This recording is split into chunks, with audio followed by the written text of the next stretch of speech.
about if I want to create a particular combination of an object? Take for example, I want to join this circle with this rectangle. Okay, how can you go about that? There are some cases where you may need such joins. We are now getting into the complex part of our Illustrator lessons. The first thing we need to know is how to isolate. To isolate an object in Illustrator, you double click that particular object. Look at these two shapes.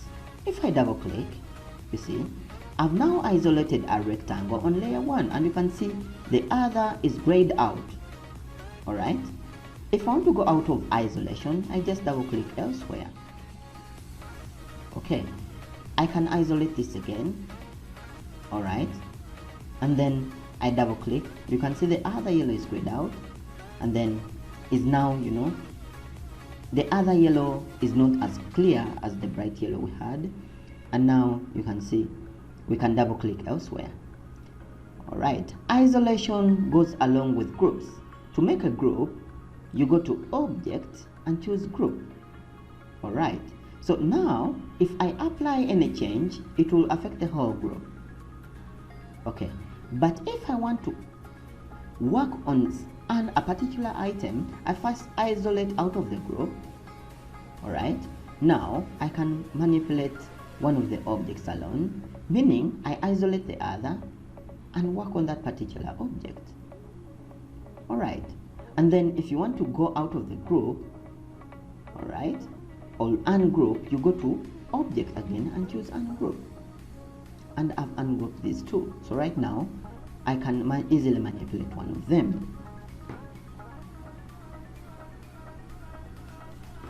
So, to join the two objects into one complex object, I'm going to first isolate one, choose at the point I want them to join, then come down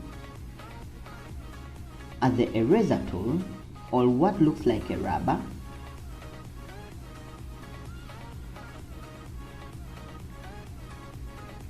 and then come to the eraser tool, what looks like a rubber, and choose one. If I choose to erase, this is what I'll have.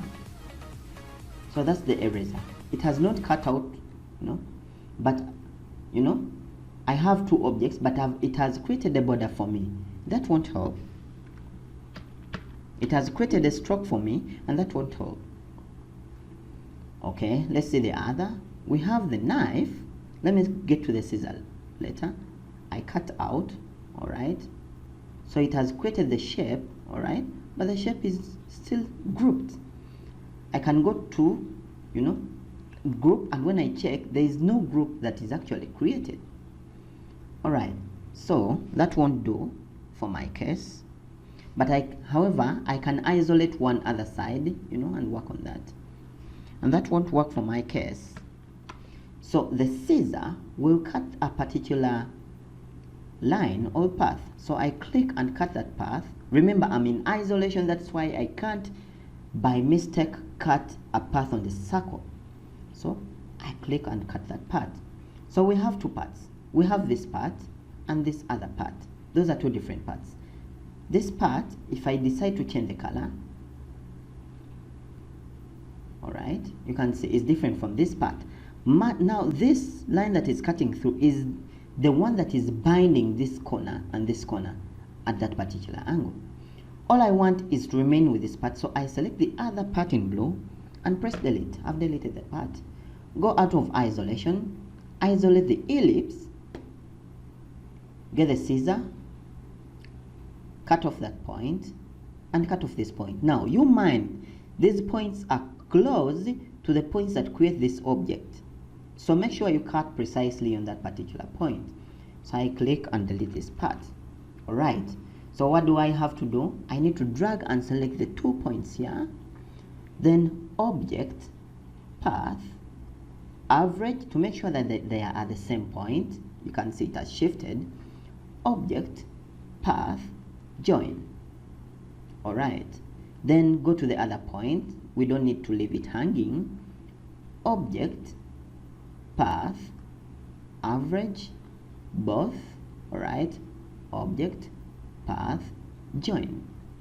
Alright, and you can see I've managed to create a shape by joining two objects.